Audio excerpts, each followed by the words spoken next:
Heading बनाइए।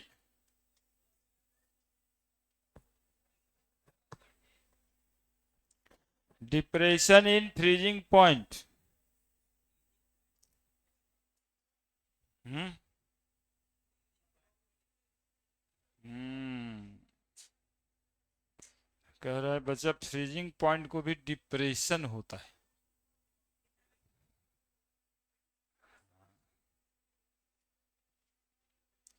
Freezing point को depression हो गया, देखिए।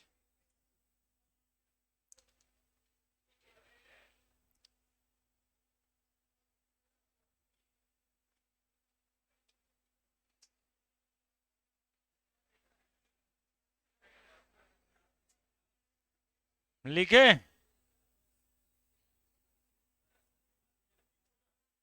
पहुंचे यहां तक?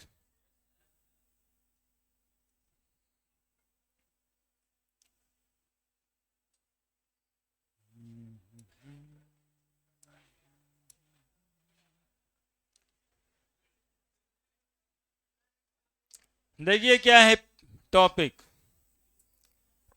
कि सॉल्वेंट में जब सॉल्यूट ऐड करते हैं, सॉल्वेंट में जब सॉल्यूट ऐड करते हैं तो सॉल्यूशन का फ्रीजिंग पॉइंट घट जाता है या कम हो जाता है।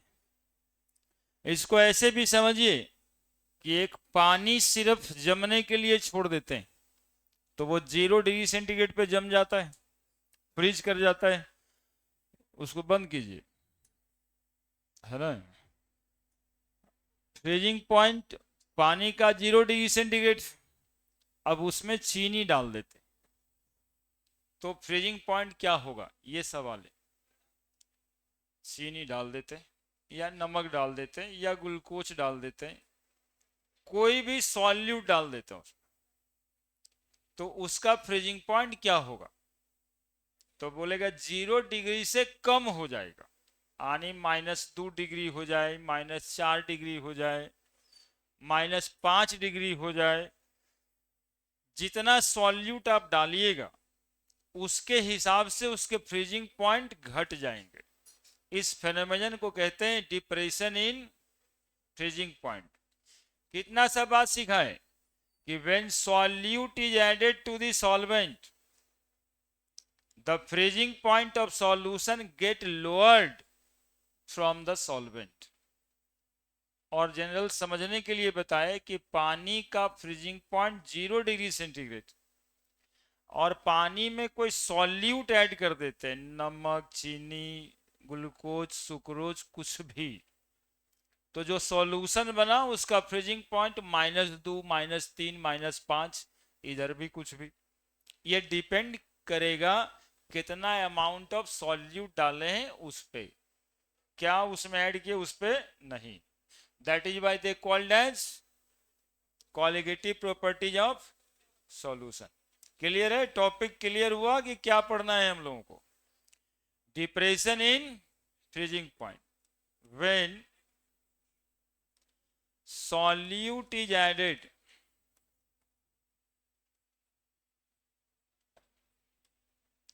to the solvent,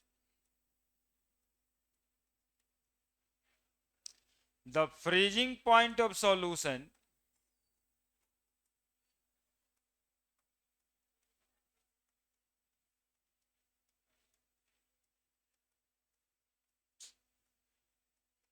get lowered than those of pure solvent.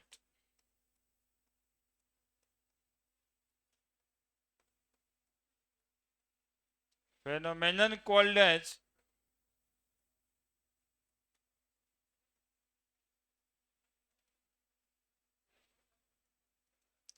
depression in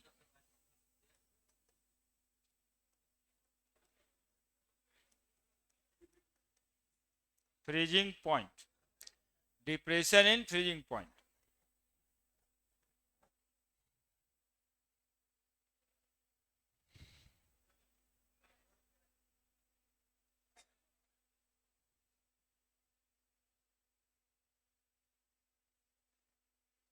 when solute is added to the solvent, the freezing point of solution get lowered than those of pure solvent. इस phenomenon को कहते हैं depression in freezing point. Freezing point का घट जाना, depression मतलब घट जाने से है, वो डिप्रेशन नहीं जो मेंटल डिप्रेशन होता है वो वाला डिप्रेशन नहीं। डिप्रेशन का मतलब है लोअर्ड, डिक्रीज। देखिए कितना सस्ता topic. Depression in freezing point क्या होता है, तो कहेंगे सॉल्यूट सॉल्वेंट में जब ऐड करेंगे तो सॉल्यूशन का फ्रीजिंग पॉइंट सॉल्वेंट के कंपैरिजन में घट जाता है। इसी फेनोमेनन को डिप्रेशन इन फ्रीजिंग पॉइंट कहते हैं।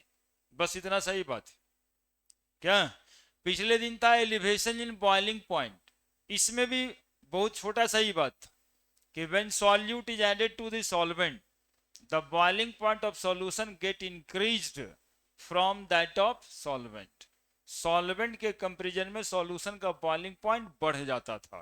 फेनोमेनन को कहते थे एलिवेशन इन बॉइलिंग पॉइंट। तीसरा relative lowering in vapour pressure में भी यही बात था कि when solute is added to the solvent the vapour pressure of solution get lowered from that of pure solvent. Phenomenon is called as relative lowering in vapour pressure. चूंकि ये सारी properties amount of solute पे depend करता है कि आपने कितना solute solvent में डाला है, इसलिए इसको कहते हैं colligative properties of solution. Clear है। तो डिप्रेशन इन फ्रीजिंग पॉइंट को डेल्टा टीएफ लिखा करेंगे हम लोग, डेल्टा टीएफ है ना, डेल्टा टीएफ बराबर टीएफ नॉट माइनस टीएफ, जहां पे delta TF is depression in freezing point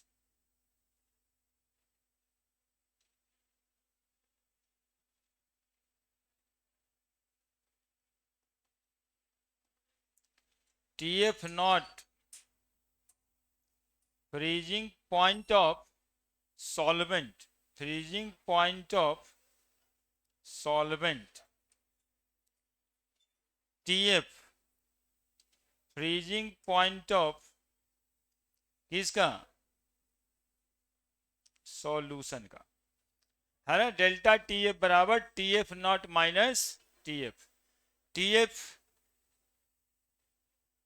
not को हम लोग फ्रीजिंग पॉइंट ऑफ सॉल्वेंट बोलेंगे 0 degree centigrade, minus freezing point of solution -2 degree centigrade, है ना। तो 0 माइनस -2 लिख देंगे।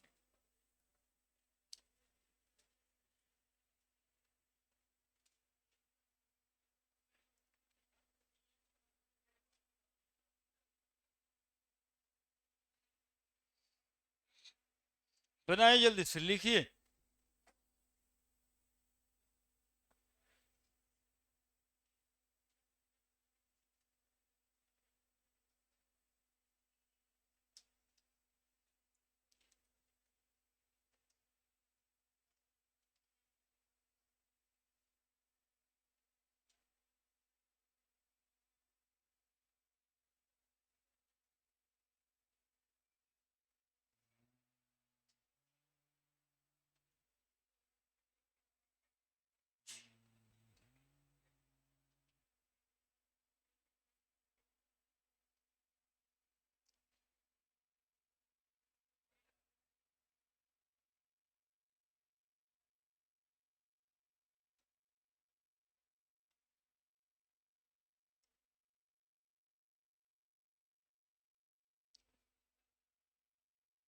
समझ रहे हैं कितना आसान आसान बात पढ़ रहे हैं। देखो फिर से बताते हैं, किसी सॉल्वेंट में जब सॉल्यूट ऐड करेंगे तो सॉल्यूशन का वेपर प्रेशर क्या हो जाएगा, घट जाएगा कि बढ़ जाएगा, आपको बताना है। घट जाएगा। फेनोमेनन को क्या कहेंगे, relative lowering in vapour pressure, है ना।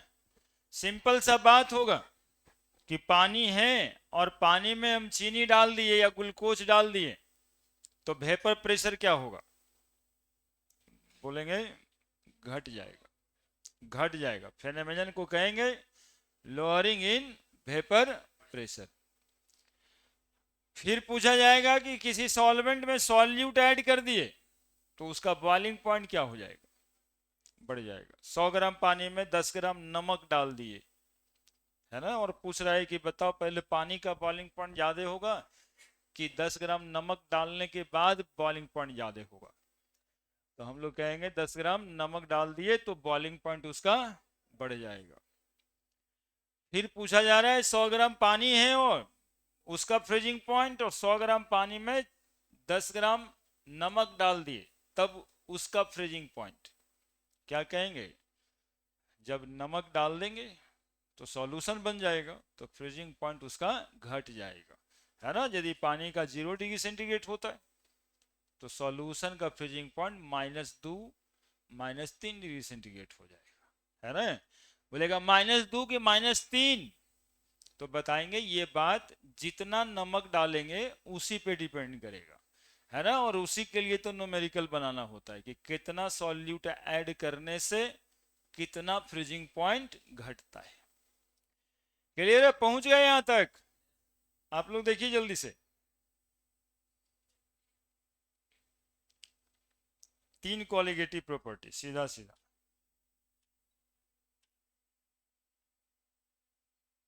पानी और सॉल्यूशन, पानी अलग बात, सॉल्यूशन अलग बात। बढ़े। अब डेल्टा टी एफ बराबर भी फॉर्मूला ऐसे ही जाएगा, के एफ गुना मोललिटी ही होता है। डेल्टा टी एफ बराबर भी के एफ इंटू मोललिटी। अब कैसे आता है वही निकाल के बताएंगे।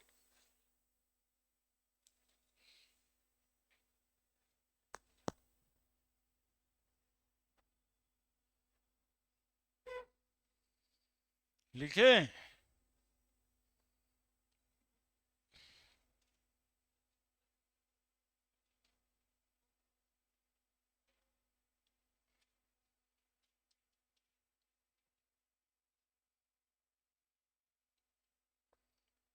न हुआ जे,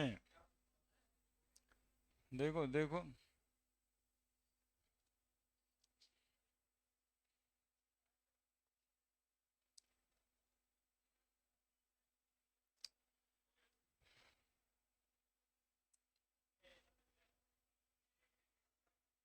कौन है रे, के है ही, भगा देते हैं। तू 1 घंटा बाद लिखेगा तो 1 घंटा बाद लिखेगा। देखो देखो तुम ही लोग पूछो क्या कर रहा है, वो गधागिरी कर रहा है या नहीं कर रहा है। तो अब सुन, अब बताइए ये 3 को कितना देरी के बाद आया वो लिख लिया, अब पहले से बैठ के क्या कर रहा है। तो यही लिखे के छोड़ देते हैं, हमारा क्या। देखो बाकी सब तुम लोग को जस्टिस करता है, बाकी का जो आगे पीछे बैठा हुआ बच्चा है वो जस्टिस कर रहा है तुमको। जरा बहुत देर के बाद एक कंसंट्रेशन में ही आ पाया हो।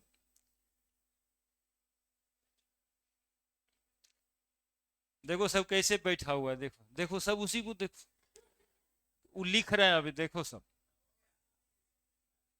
गधा तुरंत आवेश में आ जाता है। ये ना कि कंपटीट करना चाहिए कि लिख देना है।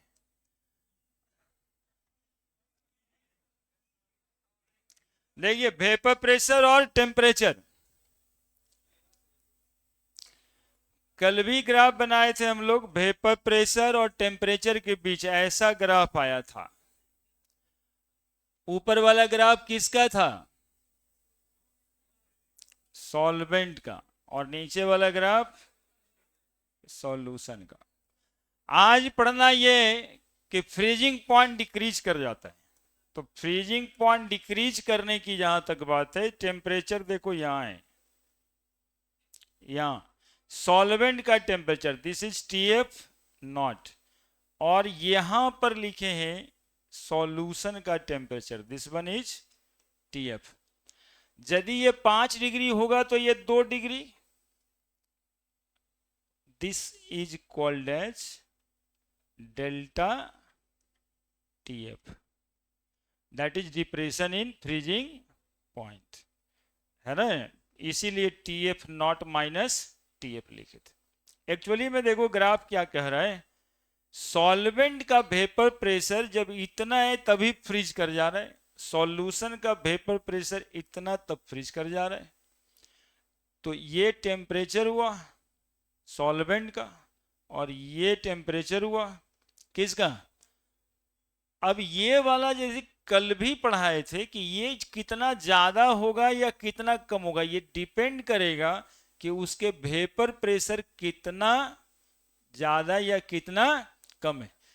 एक ग्राफ और बनाए, तीसरा ग्राफ यहाँ पे, तो डिप्रेशन इन फ्रीजिंग पॉइंट ज्यादा होगा, तो इधर भी लोअरिंग इन वेपर प्रेशर भी ज्यादा होगा। यानी जितना ज्यादा लोअरिंग इन वेपर प्रेशर होता है उतना ही ज्यादा डिप्रेशन इन फ्रीजिंग पॉइंट होता है। अकॉर्डिंग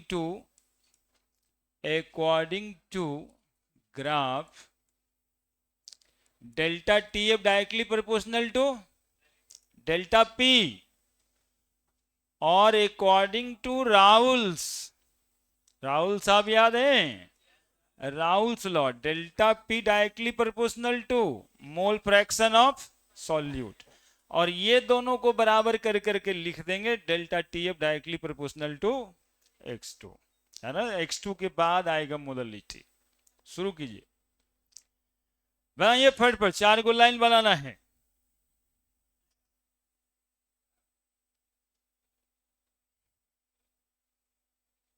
जनरली ग्राफ का यही हाल ही है।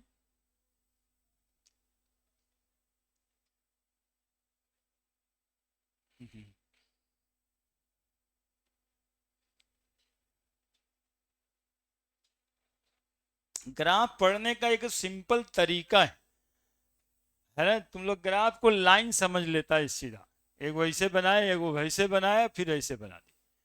ग्राफ बुझाएगा कहने, वेपर प्रेशर टेम्परेचर बढ़ाने से बढ़ता है, तो ग्राफ तो सीधा है, पहले बना लो उसके बाद बात करते हैं। पिछले दिन इसका 3 ठो ग्राफ बनाए।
बना दिया, तो देखो ग्राफ बुझवा रहे हैं।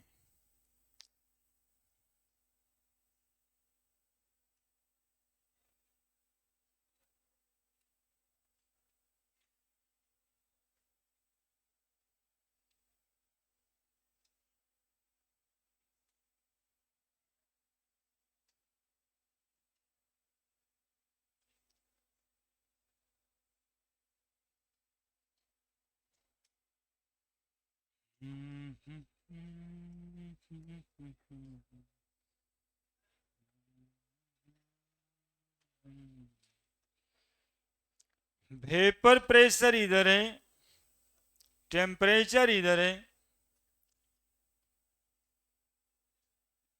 सुन रहे हैं। अब इसमें वेपर प्रेशर और टेम्परेचर के बीच ग्राफ खींचना है, तो चलते हैं वहां पे किचन, हाँ किचन में चलते हैं।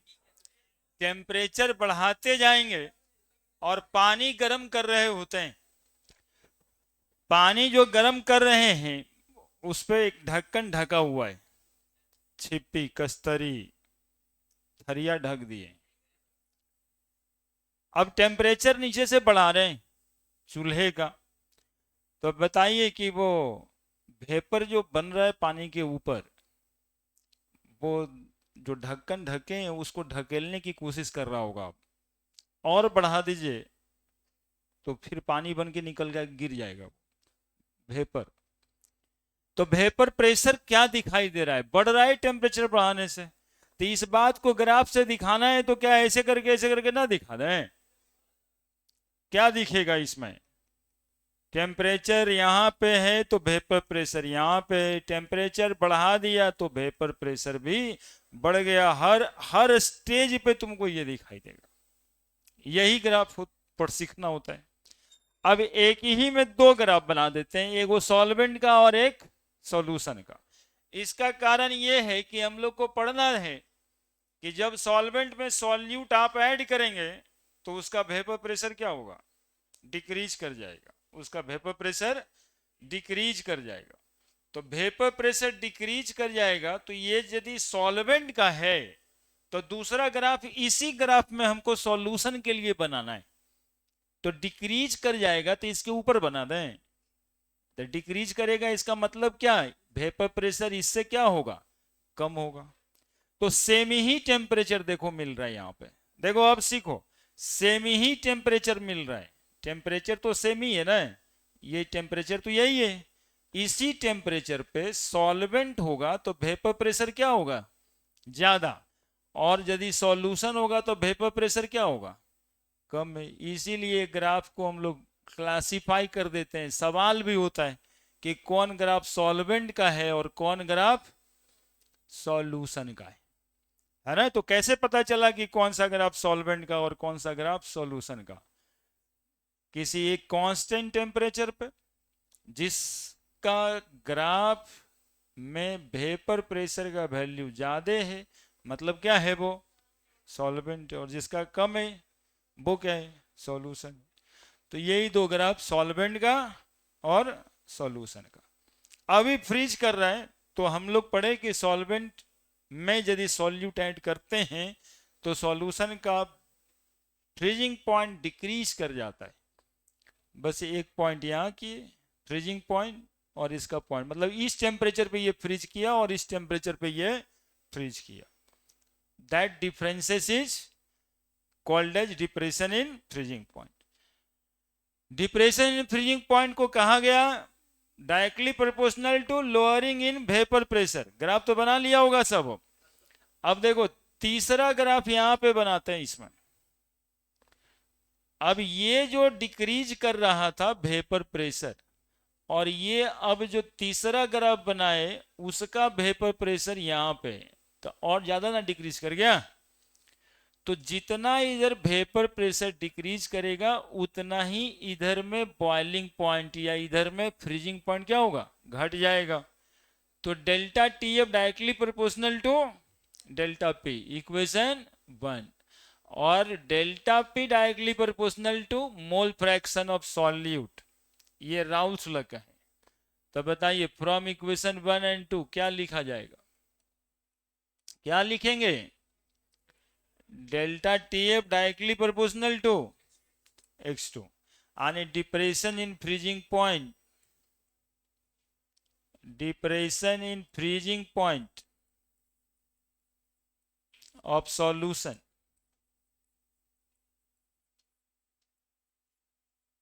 containing non volatile solute. जरूरी नहीं है नॉन वोलेटाइल सॉल्यूट लिखना ही, खाली सॉल्यूट भी लिख सकते हैं। Is directly proportional to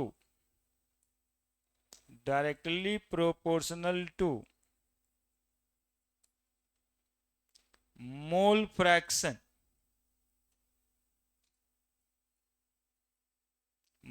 fraction of solute present in it, लिख दीजिए।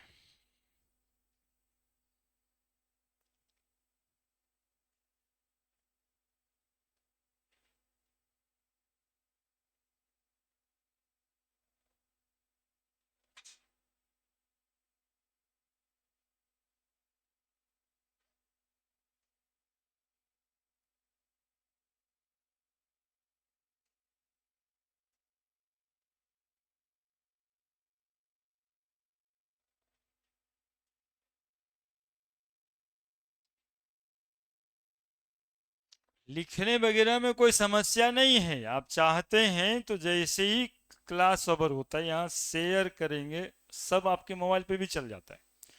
आप चाहिए तो कि हम लिख लें, हम समझ लें और हम पढ़ लें, बस इतना चाहत की जरूरत है ना।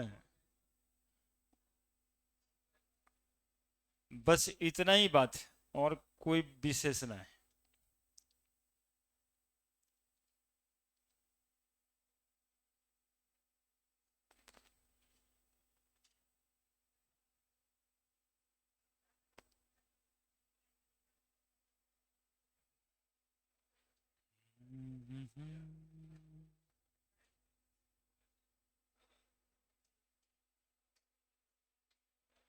अब देखिए वो क्या चाह रहा है, देखिए आगे देखिए, गड़बड़ है। उसी वही काम के लिए आता है, उसका चाहत दूसरा है। वो आगे बैठ पीछे बैठ के अगला को डिस्टर्ब करेगा, आगे बैठ के पिछला को डिस्टर्ब करेगा।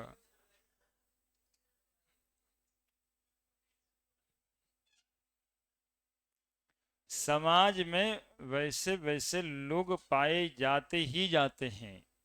ऐसे लोग से समाज कहीं पे अछूता नहीं है, चाहे गांव घर में समाज हो, चाहे लॉज में समाज हो, चाहे ऑफिस बाद में आप लोग जाएंगे वहां पे एक दूगो लुतर लग्गा टाइप का आदमी रहबे करेगा, है ना। हाँ, एक दो ठो जो है वो अपने काम के अलावे बाकी सब काम करबे करेगा। वो समाज है, उससे बचना है और आगे बढ़ना है। क्या लिखे हैं देखिए यहाँ पे, depression in freezing point of solution containing non volatile solute directly proportional to mole fraction of solute. यानी जितना ज्यादा मोल फ्रैक्शन सॉल्यूट का होगा उतना ज्यादा डिप्रेशन इन फ्रीजिंग पॉइंट होगा।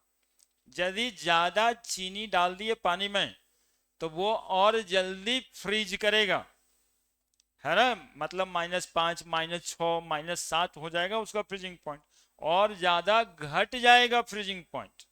क्लियर है। पानी का 0 डिग्री होता है, और पानी में डिजोल्व कर दीजिएगा कोई सॉल्यूट तो उसका फ्रीजिंग पॉइंट माइनस में आ जाए। कितना माइनस में आएगा ये बात डिपेंड किस बात पे करता है, मोल फ्रैक्शन ऑफ सॉल्यूट, सॉल्यूट उसमें कितना डाला गया है। क्लियर। बढ़ जाए भाई। हाँ ये बताओ। देखिए, delta T F directly proportional to x2। अब देखो यहाँ पे डेल्टा टी एफ बराबर लिखने के लिए बराबर लिख के लिख देंगे k into x2, where k is proportionality constant. अब देखो यहां से तुम चाहो तो आगे आगे बोल सकते हो, मेरे आगे आगे हम पूछते जाएंगे, आप बोलते जाना। डेल्टा टी एफ बराबर k इंटू x2 का क्या फॉर्मूला होता है, मोलरिटी इंटू मॉलिक्यूलर मास। चलिए डायरेक्ट फॉर्मूला पहले से भी सिखाए हैं कि मोल फ्रैक्शन बराबर होता है मोलरिटी इंटू मॉलिक्यूलर मास। किसका, मॉलिक्यूलर मास किसका, ऑफ सॉल्वेंट। किस चीज में, केजी में, है ना। क्यों लिख दिए इतना बात, तो since mole fraction of solute बराबर मोलरिटी गुना molecular mass of solvent in kg. इतना पहले से प्रूव भी कर चुके हैं हम लोग, ठीक है। मोलरिटी को छोटा वाला m से लिखते हैं क्या, और मॉलिक्यूलर मास को बड़ा वाला m से। तो अब छोटा फॉर्मूला यहां पर लिख देंगे, डेल्टा टी एफ बराबर k into molecular mass into molarity. क्या, k कांस्टेंट है बाबू, मॉलिक्यूलर मास भी सॉल्वेंट का कांस्टेंट, है ना। कोई सॉल्वेंट का मॉलिक्यूलर मास तो हमेशा कांस्टेंट होता है, जैसे वाटर का मॉलिक्यूलर मास हमेशा 18 ही होगा, है ना। वैसे कोई भी सॉल्वेंट होगा तो उसका मॉलिक्यूलर मास कांस्टेंट होगा, and that constant is equal to K F, है ना। That constant is equal to K F. So delta T F is equal to क्या, K F into molality, K F into molality. Molality को थोड़ा लिख देते हैं पूरा, molality, है ना। ऐसे थोड़ा बात पे जोड़ पड़ेगा, के एफ इंटू मोललिटी, बाद में अपना एम छोटा लिखेंगे।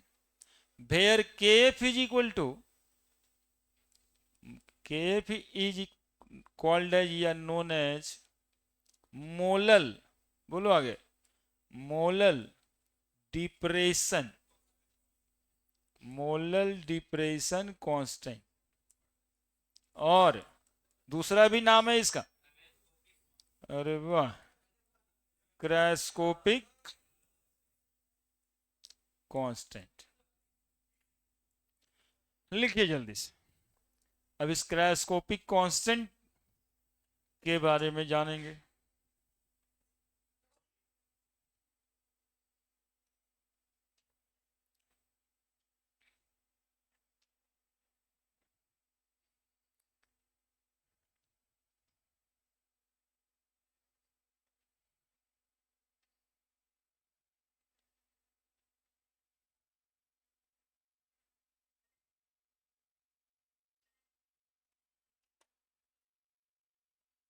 क्रैस्कोपिक कांस्टेंट या मोलल डिप्रेशन कांस्टेंट,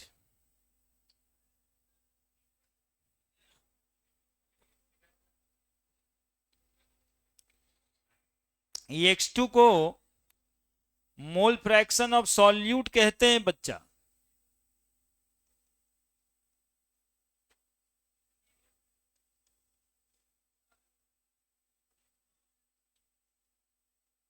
इसी वजह से जो है ना, मोल फ्रैक्शन सॉल्यूट यहां पे लिखें, मोललिटी गुना मॉलिक्यूलर मास।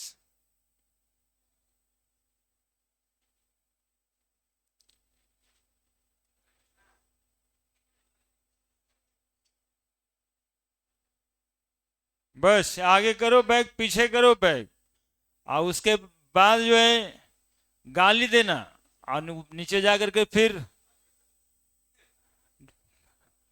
लड़ाई करना पटका पटकी, यही यही संस्कार ही है। अभी बैग आगे पीछे कर रहा है, जिसको पीछे तुम फेंके हो उसको तुमको गाली नहीं देगा,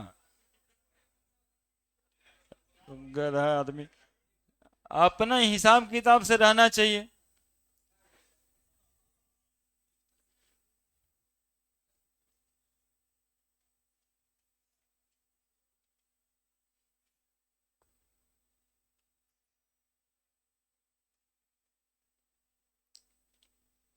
तीन अक्षर में देखिए ये फॉर्मूला प्रूफ हो गया, है ना। सबसे मेन बात वो ग्राफ वाला था, और ग्राफ लेके चले आए तो x2 हो गया, x2 को k कर दिया, k को प्रोपोर्शनलिटी कांस्टेंट कहते हैं, और x2 बराबर मोललिटी गुना मॉलिक्यूलर मास होता है। मोललिटी गुना मॉलिक्यूलर मास लिख दिए, मॉलिक्यूलर मास गुना मोललिटी, k गुना मोलल मॉलिक्यूलर मास को एक नया कांस्टेंट kf कहते हैं, डेल्टा टी एफ बराबर kf गुना मोललिटी।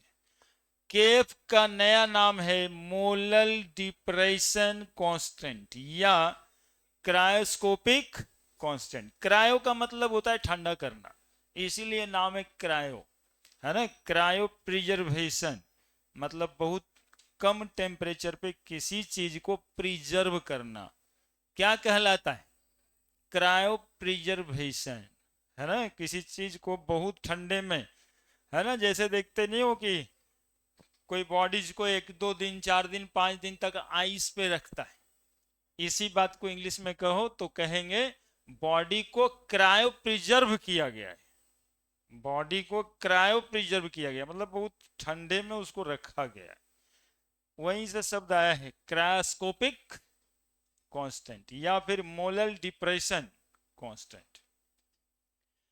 अब ये मोलल डिप्रेशन कांस्टेंट क्या होता है ये देखना,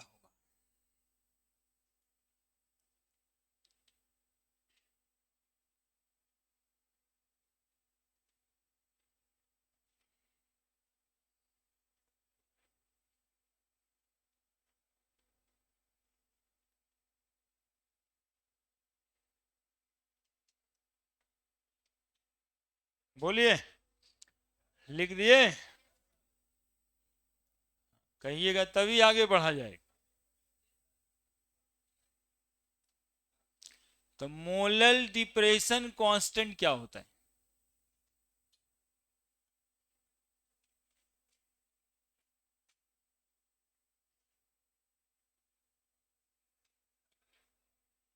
और क्रैस्कोपिक कांस्टेंट क्या होता है? केफ। अब देखिए, डेल्टा टी एफ बराबर केफ इंटू मोललिटी। देन ए सुनेगा इधर, K F is equal to delta T F by molality. If molality is equal to 1 mole per kg, जिसको आप 1 मोलल भी बोल सकते हो, तो केएफ बराबर डेल्टा टीएफ। यही देख के डिफिनीशन हम लोग बना देंगे कि molal depression constant is depression in freezing point. Molal depression constant is depression in freezing point of 1 molal solution, या of solution of concentration 1 mole per KG. बस वो क्या डिफिनीशन। अब बिहार बोर्ड में अगले साल आ रहा है यही वाला, डिफाइन मोलल डिप्रेशन कांस्टेंट। हाँ, क्वेश्चन आउट है। अरे 5 गो क्वेश्चन तो मेडिकल में लड़ जाता है जिसको कह देते हैं। इस बार भी ऐसे ही कह दी, इस बार आवेगा ये, आ गया है, वो आ गया। और गधा अथी है, लाठी वाला बात है, नहीं आया तो वो आ ही जाता है ना। कहते हैं ना कि हम लोग दिन रात जो माता का जो भजन करते रहते हैं ना, तो मुंह में कुछ बात हो जाता है, कह देते हैं तो आ जाता है। ठीक है। तो तुमको फायदा है ना, तुमको वहां क्या करना चाहिए कि एकदम टिक करके रख देना चाहिए, सर कहे थे ब्रैकेट में लिख देना चाहिए, है ना, तो वो आ जाता है। अब 5 क्वेश्चन वैसे में छूट जाएगा तो क्या फायदा। तो हम लोग क्या बोलेंगे, molal depression constant is molal depression constant is depression in freezing point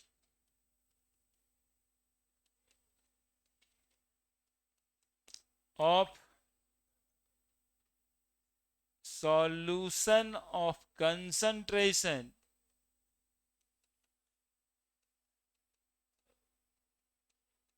1 mole per KG, है ना। या दूसरा language, depression in freezing point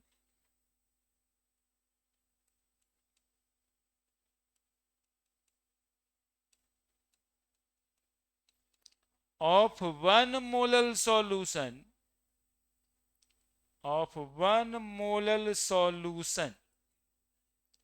called as molar depression constant, called as molar depression constant। और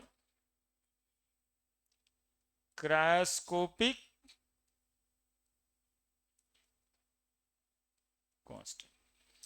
दोनों में से कोई एक डिफिनेशन अपने दिमाग में सेट कर देना है।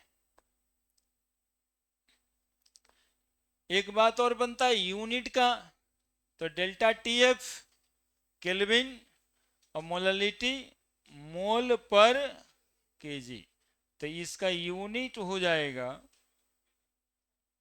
Unit of Kaif kelvin kg पर मोल, केल्विन केजी पर मोल। केल्विन केजी पर मोल।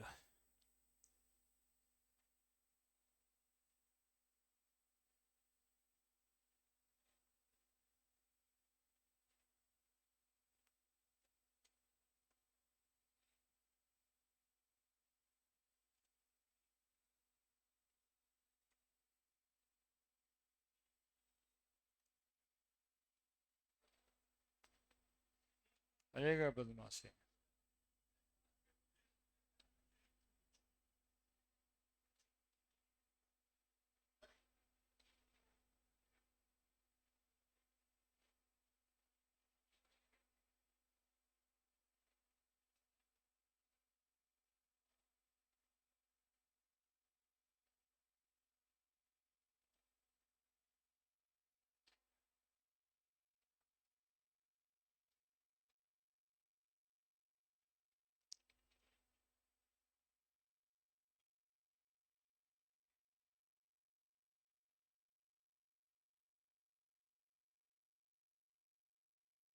इसके अलावा इसमें पढ़ना होता है थर्मोडायनामिक रिलेशन, है ना। थर्मोडायनामिक रिलेशन ऑफ केएफ क्या होता है? तो कांस्टेंट के बराबर कांस्टेंट एक फॉर्मूला कल भी बताया डेल्टा टीबी के लिए, आज केएफ के लिए।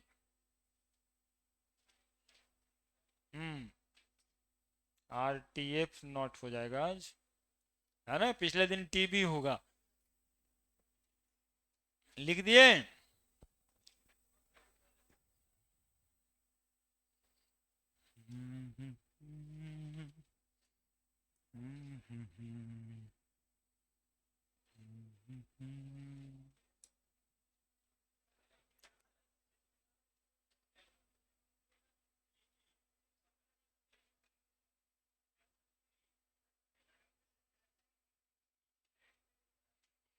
बड़े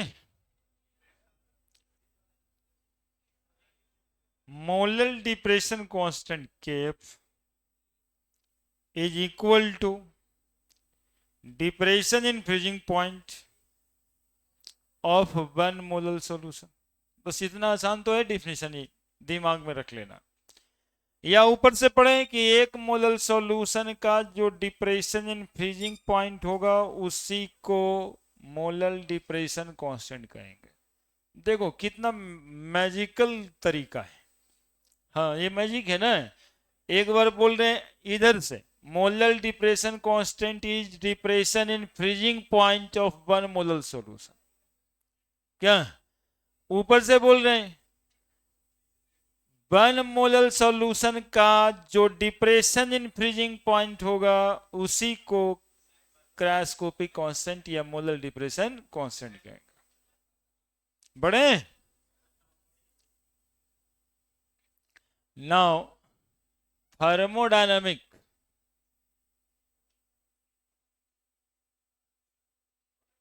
relations of kf, तो kf is equal to R into T F not का square by 1000 into L F. L F is equal to delta H F by molecular mass. तो K F is equal to M R T F not का square by 1000 into delta H F. Constant के बराबर ये constant formula है जहां पे equal sign का इजुअल मतलब है। आर इज इक्वल टू क्या? गैस कांस्टेंट वैल्यू एक बार बोल दो, 8.314 जूल पर मोल पर kelvin. TF naught freezing point of solvent, LF latent heat of fusion, है ना। फ्रीजिंग या मेल्टिंग फ्यूजन कहलाता है। डेल्टा एच एफ इंथैल्पी,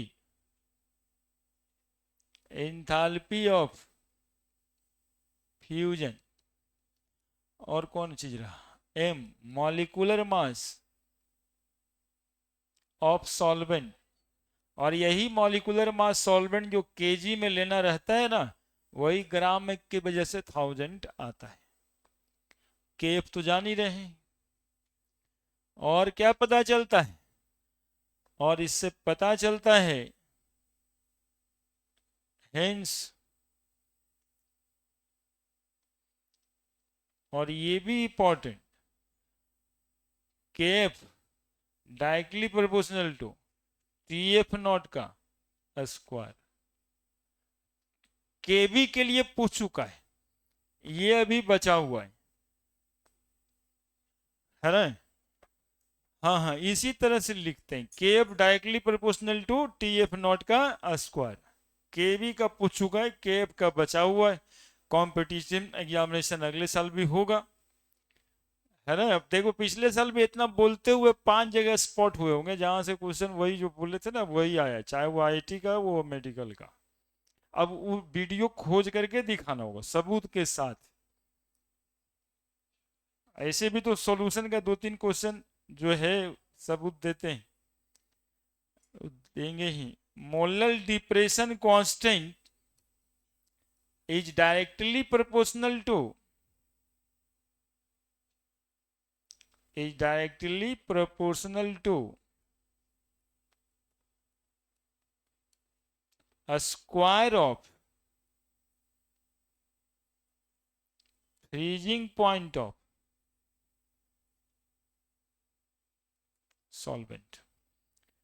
जिस सॉल्वेंट का फ्रीजिंग पॉइंट ज्यादा होगा उसका केएफ का वैल्यू भी क्या होगा बता दो, उसका केएफ का वैल्यू भी ज्यादा होगा।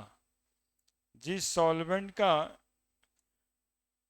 टीएफ यानी फ्रीजिंग पॉइंट ज्यादा होगा उसी सॉल्वेंट का मोलर डिप्रेशन कांस्टेंट भी ज्यादा होगा। यही सवाल पूछता है। 3 ठो का टीएफ दे दिया, किसका केएफ ज्यादा होगा ये बात पूछ रहा है। इस बार हेनरी लॉ के लिए पूछा है वही सवाल।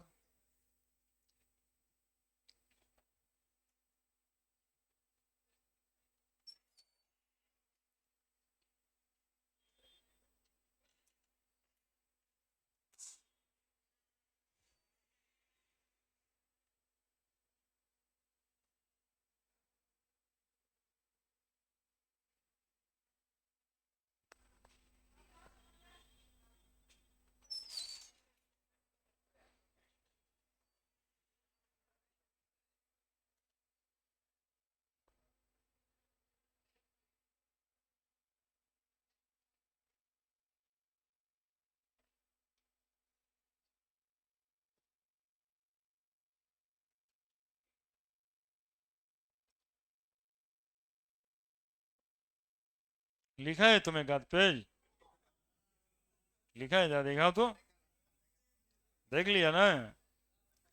यही यहाँ पे ये यही एक बच्चे का हाल ऐसा है, बाकी सब लिख रहे हैं। अरे गधा, तुम पीडीएफ ले लेना।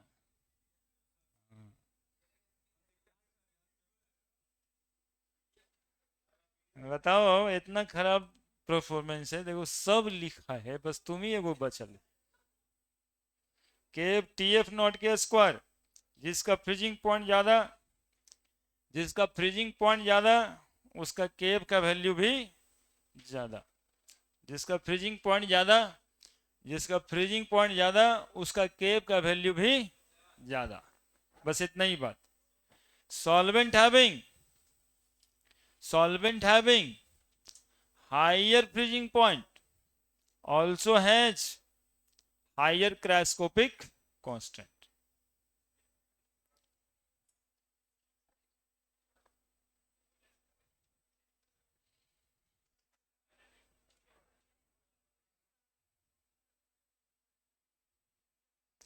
अब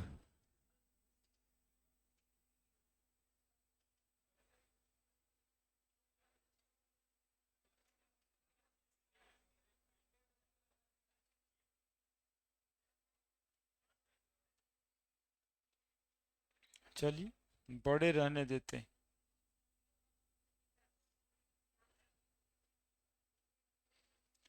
दो बात लिखना बचा है।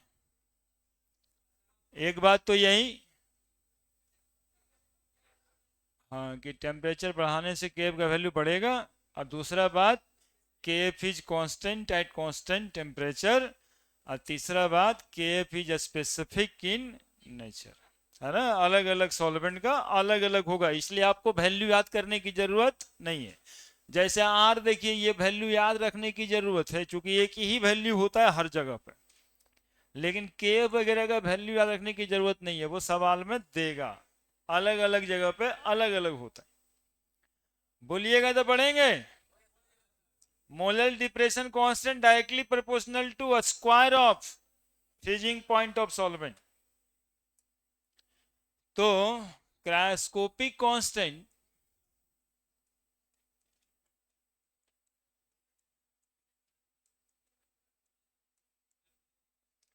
या molar depression constant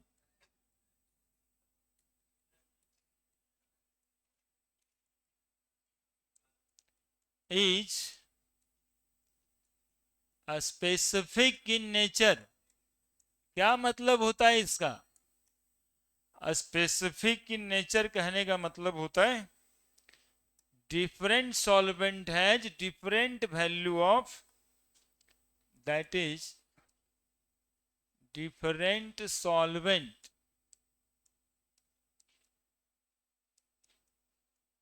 has different value of kf। दूसरा point, kf is constant, cryoscopic constant या मोलर डिप्रेशन कांस्टेंट या specific in nature, that is different solvent different value of kf। kf is constant at constant temperature, यानी आप देख चुके हैं upon increasing temperature, upon increasing temperature the value of kf also increases। तीसरा बात, और एक बात,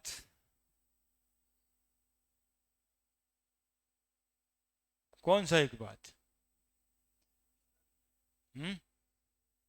हाँ, दो ही बात इसी में जोड़ दिए हैं। Upon increasing temperature the value of kf also increases, है ना।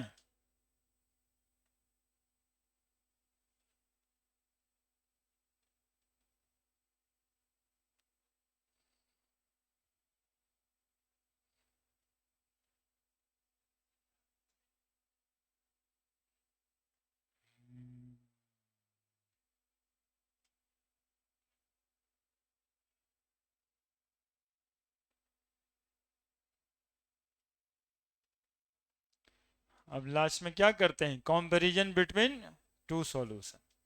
कंपैरिजन करेंगे दो सॉल्यूशन का क्रायोस्कोपिक कांस्टेंट क्या सब होगा।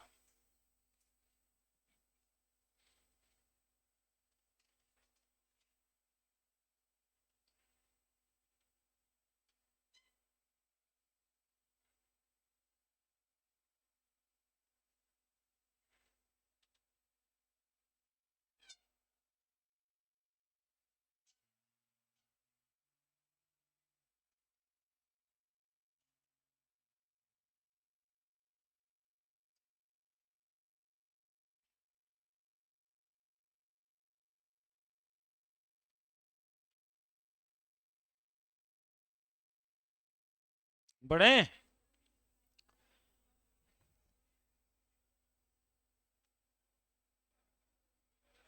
बढ़े?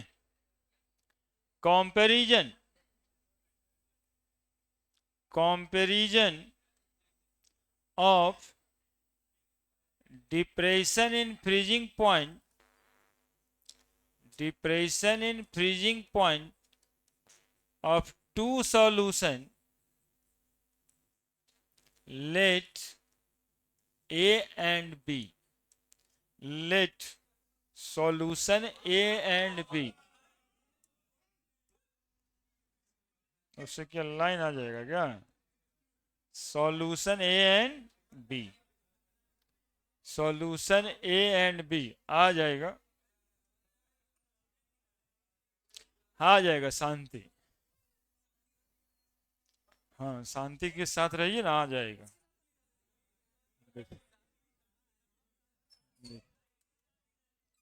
थोड़ा सा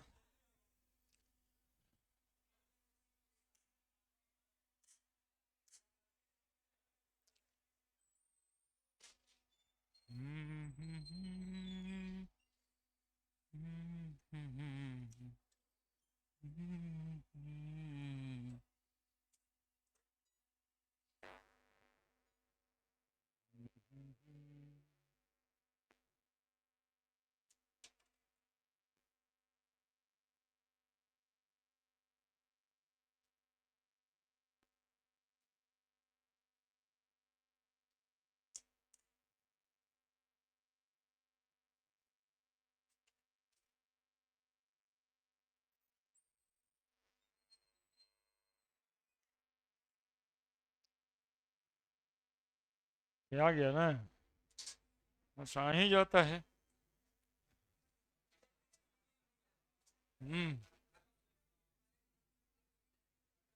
कंपैरिजन,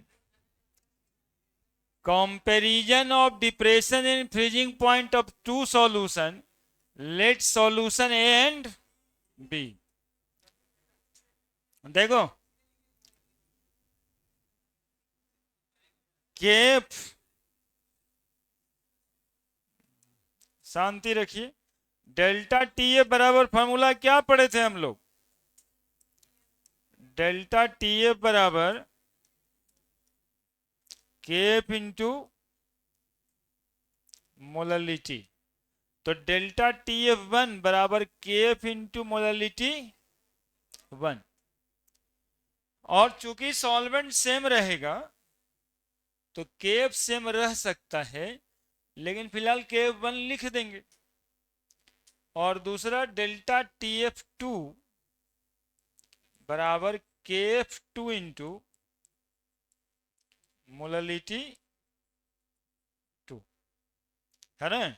अब ये दोनों को एक दूसरे से क्या कर देंगे? डिवाइड कर देंगे, कंपैरिजन हो जाएगा। लिखिए जल्दी से, ए एंड बी लिखें तो वन भी लिख सकते हैं, नहीं तो आप क्या लिख सकते हैं?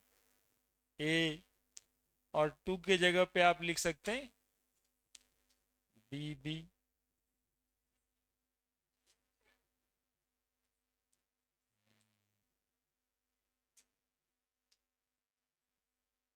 के बी मोलालिटी बी,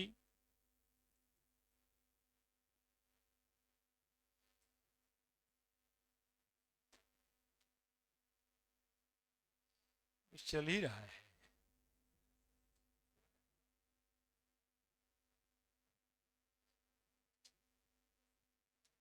लिखिए जल्दी से,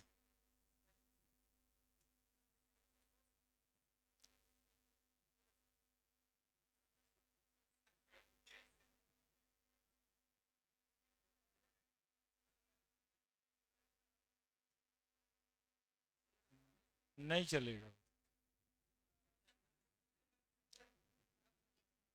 बढ़े,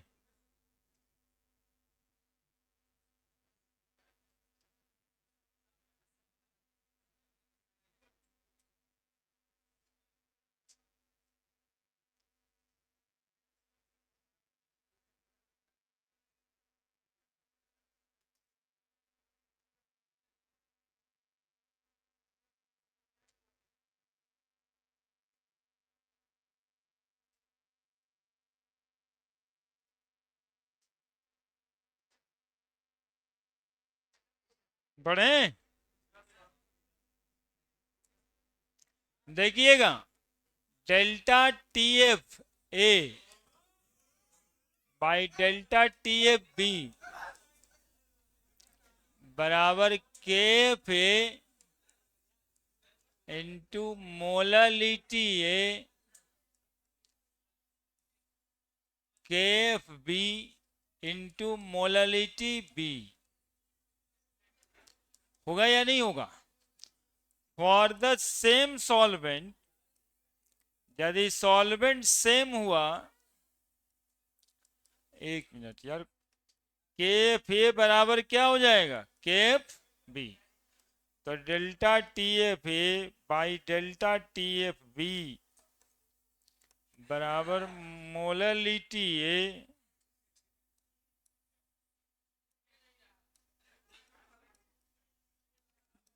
दिखवाते हैं, मोलरिटी बी।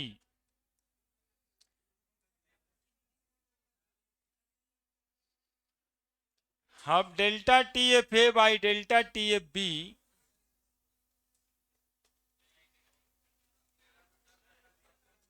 मोलरिटी का फॉर्मूला होता है small weight A molecular mass A weight B, W B M B weight B, है ना। स्मॉल डब्ल्यू कहते हैं बेट ऑफ सॉल्यूट को, एम कहते हैं मॉलिकुलर बेट ऑफ सॉल्यूट को,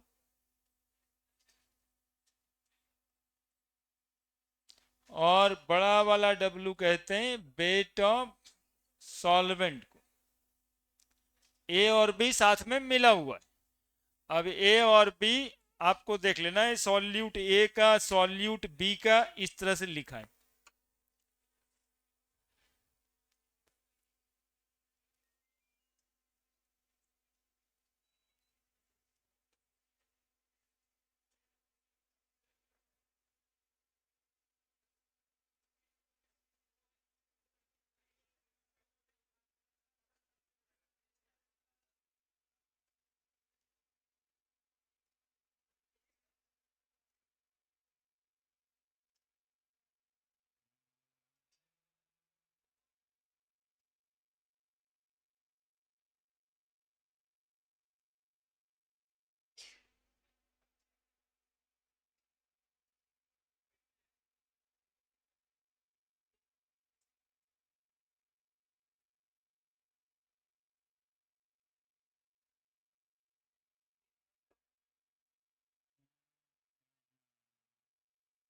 क्या हो गया?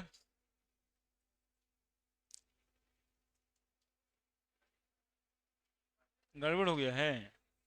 बड़ा वाला डब्ल्यू ए होगा नहीं, ये वाला।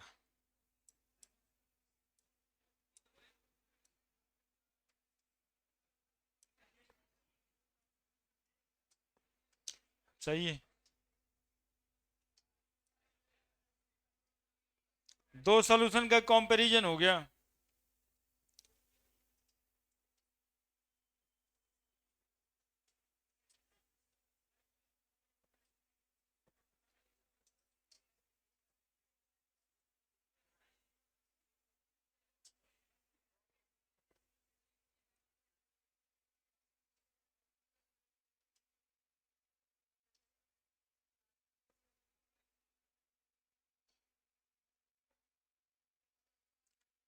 अब लिखिए क्वेश्चन।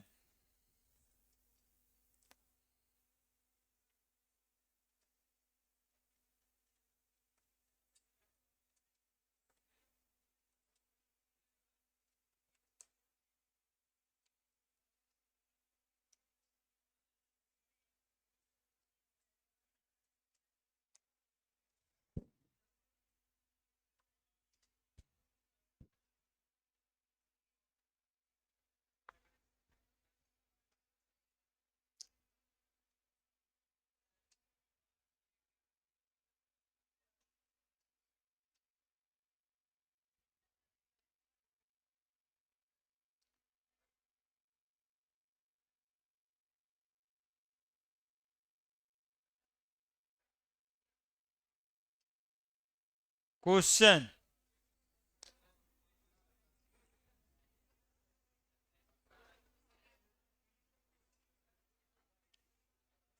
45 ग्राम क्वेश्चन लिखना है।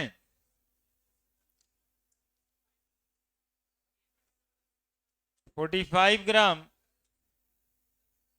Ethylene glycol, 45 gram ethylene glycol, ethylene glycol, bracket में फॉर्मूला लिख दीजिए C2H6O2, ब्रैकेट में फॉर्मूला लिख दीजिए C2H6O2 is mixed with 45 gram ethylene glycol is mixed with 600 gram of water, mixed with 600 gram of water।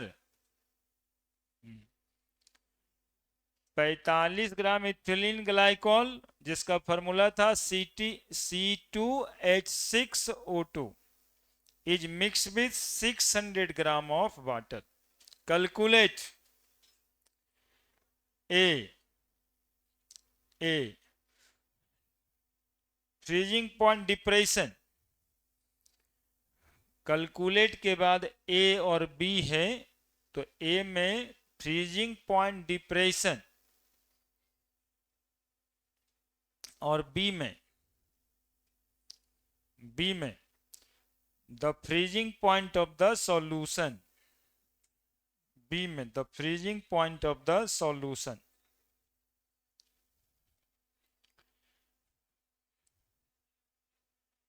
हाँ, 45 gram ethylene glycol small W कितना ग्राम?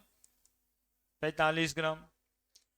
कौन सा फॉर्मूला है? C2H6O2, 12 गुना 2, 1 गुना 6 और 16 गुना 2, 24 6 30 और 32, 62 ग्राम। कितना पानी में डिजोल्व किया? 600 ग्राम पानी में डिजोल्व किया। तो पूछता है डिप्रेशन इन फ्रीजिंग पॉइंट कितना है? डेल्टा TF पूछ रहे हैं, ठीक है। और साथ में एक बात लिख दीजिए, गिवन क्वेश्चन के नीचे ब्रैकेट में given KF is equal to 1.86 kelvin kg पर मोल। KF बराबर 1.86 1.86 केल्विन केजी पर मोल। तो डेल्टा TF निकल नहीं जाएगा बाबू? कैसे? कि डेल्टा TF बराबर KF इंटू मोलरिटी, मेरे ही साथ रहो अभी फिर उतारना, बराबर KF into weight by molecular weight into solvent का वेट ऊपर में 1000। तो KF बराबर तो लिखा है 1.86, सॉल्यूट का वेट 45 ग्राम, मॉलिकुलर मास 62, सॉल्वेंट का वेट 600 मल्टीप्लाइड बाई 1000। बस सवाल बन गया।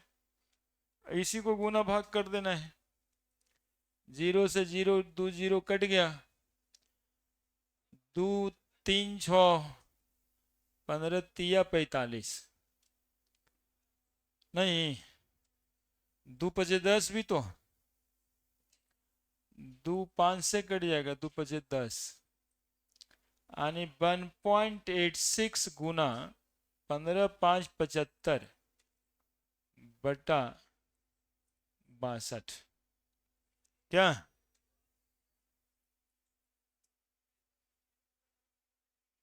0.0 हटा दो तो 2 शून्य नीचे आ जाएगा, फिर लगता है ये पूरे 3 से कट जाएगा, 62 3 जा 186 ही होगा। और 3 75 में गुना तो कर ही सकता है आराम से, 5 15 5 बच गया, 1 7 21 और 1 22 बटा 100 बराबर 2.25। अरे डेल्टा टीएफ निकल गया। बोलो तो कहाँ दिक्कत, कोई गड़बड़ी है देखो।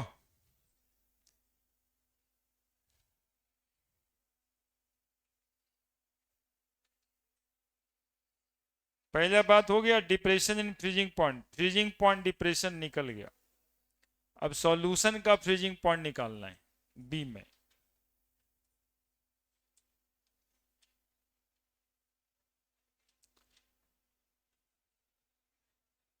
देखो ना कितना आसान, board model delta T F is equal to क्या फॉर्मूला पढ़े, T F naught minus T F. तो डेल्टा टी एफ आ चुका है 2.25 और सॉल्वेंट यानी पानी का freezing point 273.15 kelvin, 0 degree centigrade. 0 degree centigrade का मतलब इतना ही तो होता है, माइनस टी एफ। तो फ्रीजिंग पॉइंट ऑफ सॉल्यूशन बराबर 273.15 माइनस 2.25, 0, 11 में 2 जाएगा 9, 0, 270.90 किलो हो गया।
दूसरा सवाल लिखिए,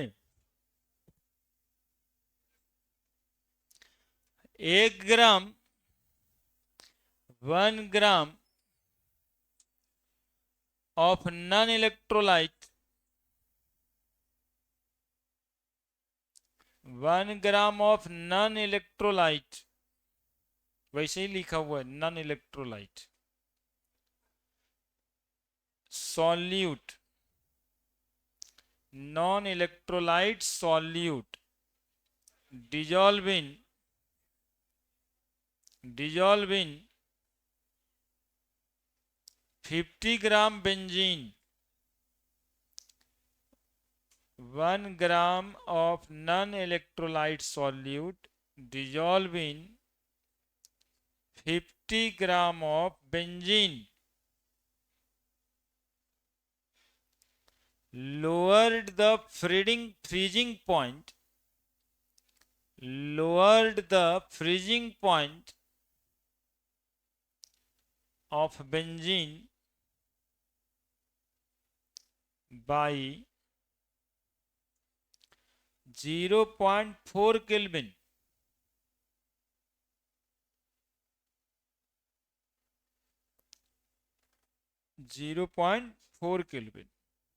फुल स्टॉप दे दीजिए। The freezing point depression constant of benzene, the freezing point depression constant, देखिए कितना बड़का बात लिखा है, the freezing point depression constant, वही वाला है। फ्रीजिंग पॉइंट डिप्रेशन कांस्टेंट कहे या मोलर डिप्रेशन कांस्टेंट कहे या क्रॉस्कोपिक कांस्टेंट कहे, तो यहाँ पर इतना बड़ा लाइन लिखा है, the freezing point depression constant of benzene is 5.12 5.12 kelvin kg पर मोल 5.12 केल्विन केजी पर मोल।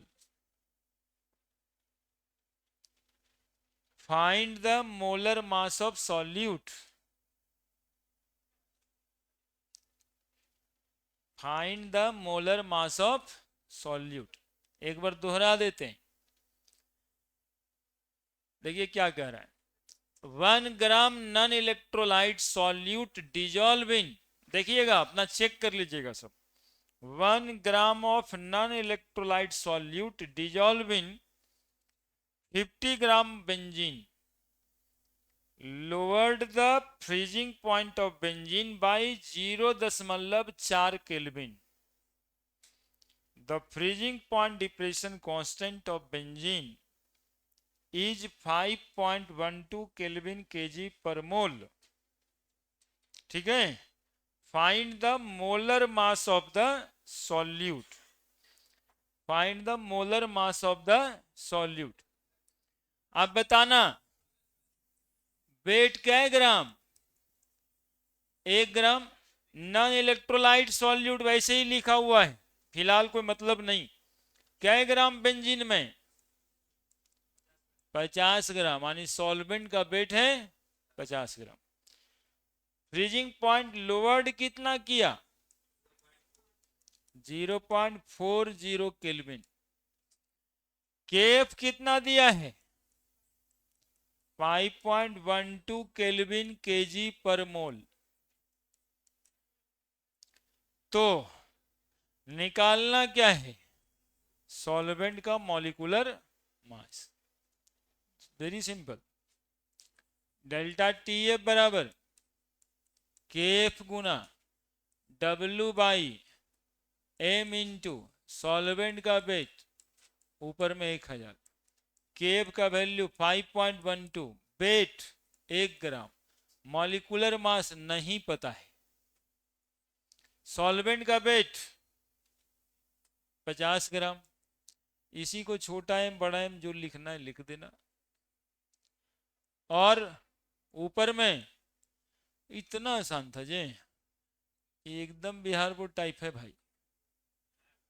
20 डेल्टा टी एफ बराबर 0.4, 0.4 बराबर 5.12 गुना 20 बटा मॉलिक्यूलर मास।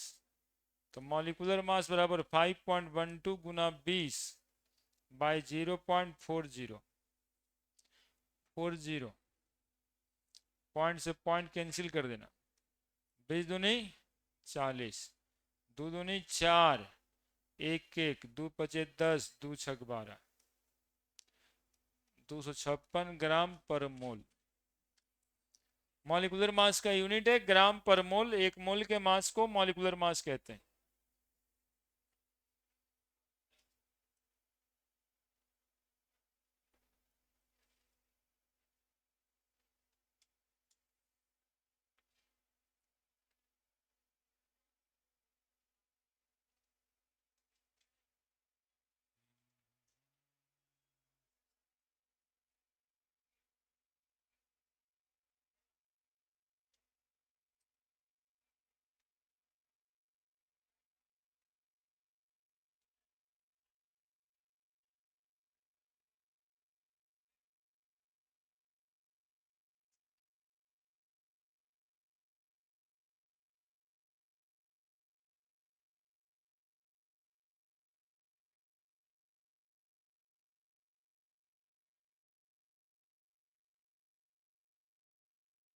हो गया।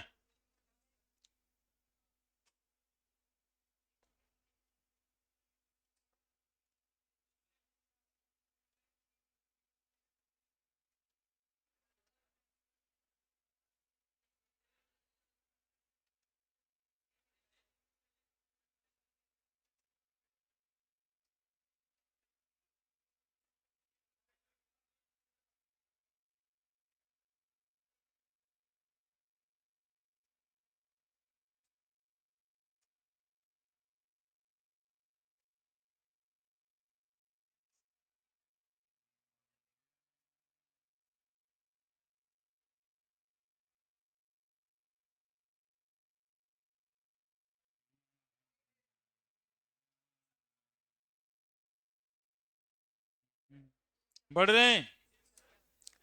अब ये क्वेश्चन, ये 5%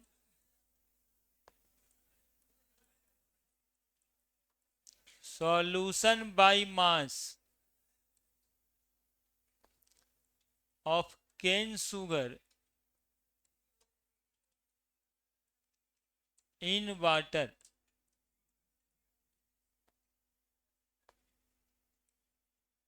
has freezing point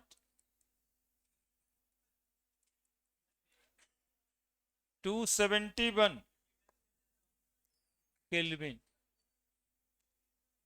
Calculate the freezing point of 5% glucose in water if freezing point of pure water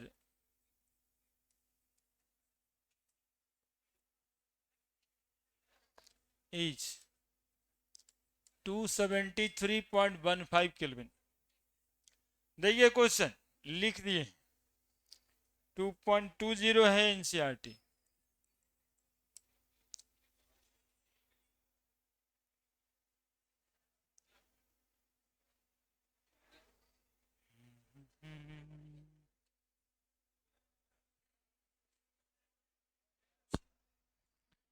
लिखिए,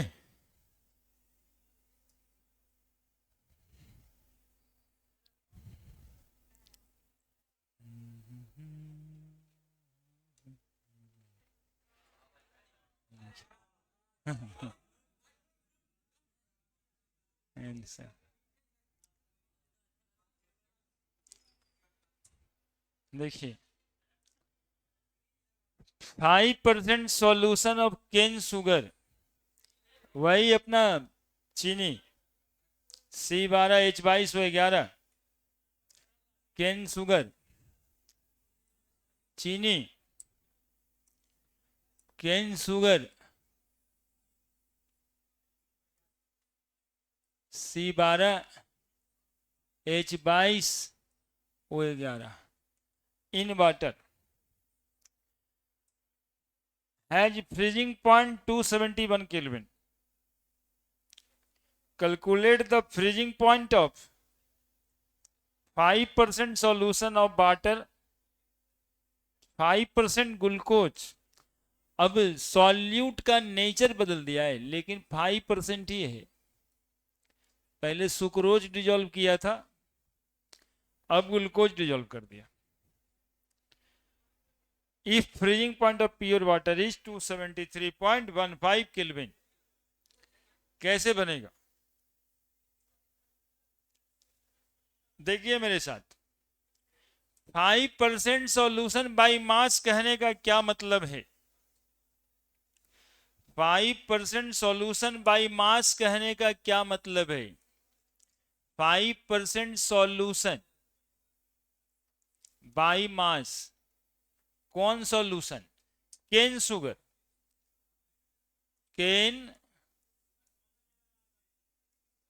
केन शुगर, ठीक है। 5% solution by mass cane sugar, तो क्या करेंगे? 5 gram cane sugar presenting 100 gram of water कि 100 gram of solution. बोलो ना मेरे साथ, तो बोलो सॉल्यूट का वेट कितना? 5 ग्राम।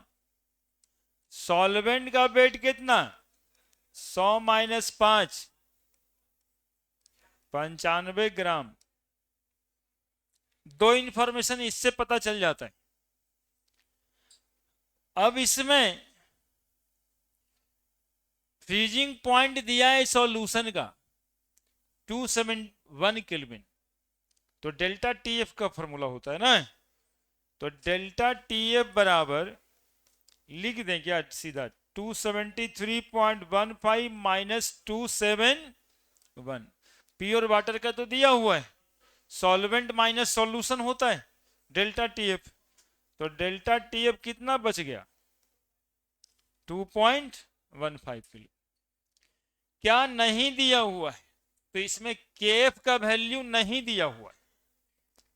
दिया है क्या? केएफ का वैल्यू कहीं दिया है क्या? तो हम लोग निकालेंगे पहले डेल्टा टीएफ बराबर KF Guna weight by molecular weight into solvent का वेट ऊपर में 1000। तो केएफ नहीं पता है, डेल्टा टीएफ तो पता है 2.15, केएफ गुना वेट 5 ग्राम, मॉलिकुलर मास C12H2211 का निकालने आएगा सबको। 12 गुना 1 गुना 16 गुना बराबर 342 आएगा। तो 5/300 सॉल्वेंट का वेट मल्टीप्लाइड बाई, तो केएफ बराबर क्या आएगा? 2.15 into 342 into 95 by 5 Guna 1000। KF का वैल्यू निकल गया। अब इसमें दूसरा केस है, अभी तक इतना पढ़े थे, इसके बाद भी दो बात है। Calculate the freezing point of 5% glucose in water. हमें जो निकालना है वो निकालना है कि जब 5% ग्लूकोज डिजोल्व कर दें पानी में तो उस सॉल्यूशन का फ्रीजिंग पॉइंट क्या होगा। ठीक है, तो केस नंबर 2 देखते रहिएगा। अभी फिलहाल case 2, 5% glucose solution by mass. मतलब ये हुआ कि 5 ग्राम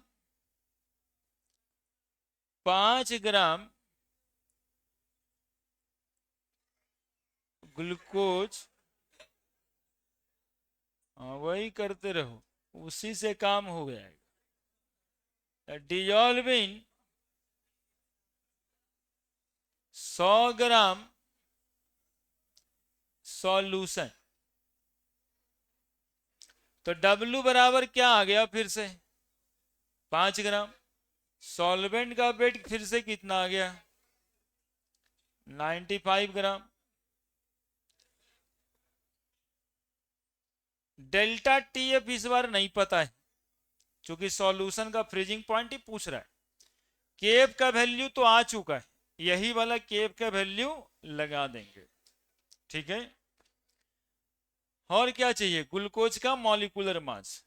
तो C6H12O6 12 गुना 6, 1 गुना 12, 16 गुना 6 बराबर आ रहा होगा 180 ग्राम। उतारिए, फिर यहां से हम लोग केव का वैल्यू डेल्टा टीएफ लगा देंगे। मजा आ रहा है ना? ऐसे ही मजा लेते रहिए।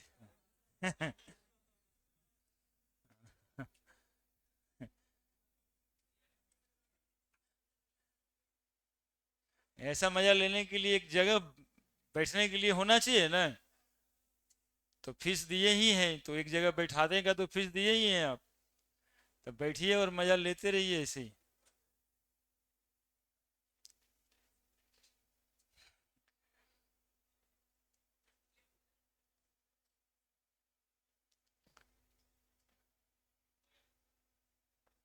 बनाना बचा है, डेल्टा टीएफ निकाल लेते हैं। अब समस्या नहीं है।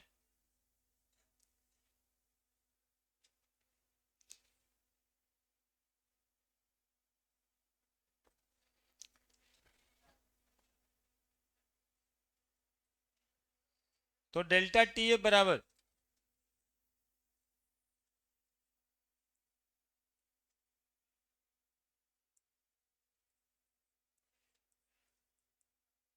फिर से क्या हो जाएगा, K F into weight by molecular weight into solvent का वेट इंटू 1000। तो के एफ का वैल्यू जो ये वाला आया ना, वही पूरा के एफ का वैल्यू। नहीं करने का जरूरत था, देखो यहां से कटवा देंगे सबको, इसीलिए उसको रहने दिए। कर लिए तो ठीक ही किए। 2 पॉइंट देखो ना कैसे कटाएंगे, 2.15 गुना 342 गुना 95 बटा 5 गुना 1000। ये था ना के एफ का वैल्यू। अब यहां पर डब्ल्यू पुट करेंगे, फिर से 5, मॉलिकुलर मास 180, सॉल्वेंट का वेट 95, ऊपर में 1000। बहुत सारा वैल्यू कट जाता होगा अपने से। देखो ये 5 से ये 5 कट जाएगा, है ना, ये 5 से 5 कट जाएगा, 5 से 5 कट जाएगा, 1000 से, और ये 95 से 95 भी कट जाएगा। तो बात तो खत्म ही हो गया, है ना। बराबर आया मात्र इतना सा, 2.15 इंटू 342 बाई 100। तो ये सॉल्व करके आ रहा है 4.085, 4.085। ठीक है, 4.085 आने का इंतजार ही करना था। अब इसमें कुछ रहा नहीं। टीएफ बराबर, यानी सॉल्यूशन का पूछा है, 273.15 माइनस 4.085। देखिए कितना आ जाता है, 269, 269 मतलब 0.5 रह जाएगा, 14 में 8 जाएगा, 6 रह जाएगा, और 0 करीब करीब 269.065 केल्विन।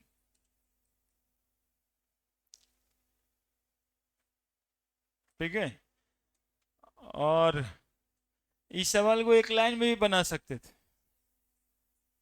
है ना, इतना करने का जरूरत नहीं था। ये बोर्ड मॉडल है, लेकिन ये सवाल यदि आईआईटी में आ जाए तो इसको एक लाइन में, है ना, एक लाइन में बना दें। देखो बना देते हैं,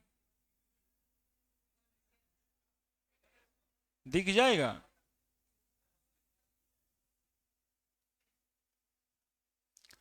देखो एक लाइन वाला method, second method, second method नहीं जनाता है।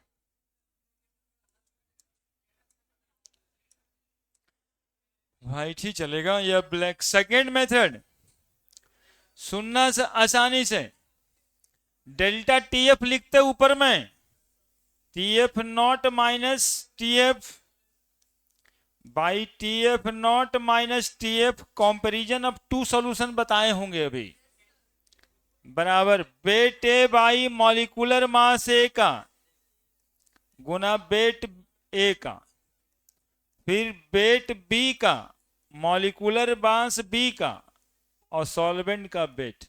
अभी तुरंत ये फॉर्मूला लिखाए हैं।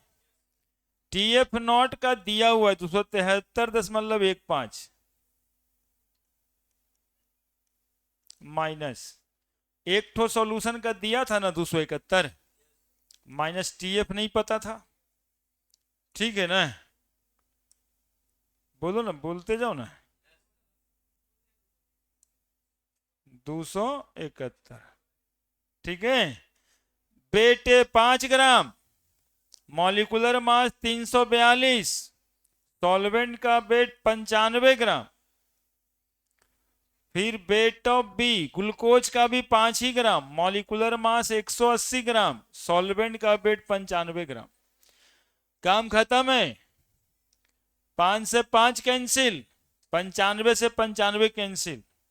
देखिए घटा के 2.15 आ रहा है क्या, तो ये एक लाइन में तो बन गया सवाल।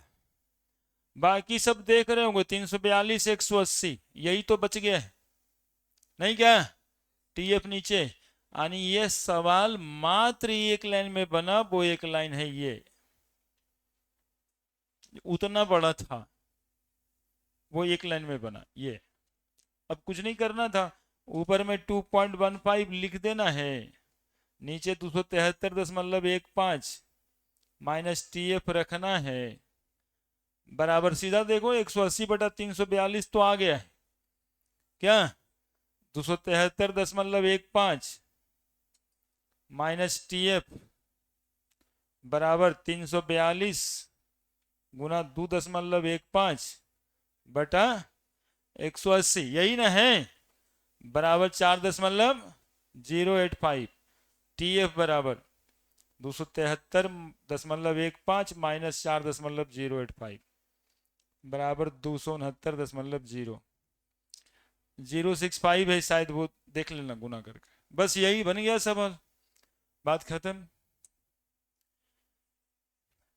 एक सवाल 2.21 बच रहा है, इसमें आना है, बनाना है, और संडे को ऑस्मोटिक प्रेशर पढ़ाएंगे, इसी चैप्टर का अगला टॉपिक।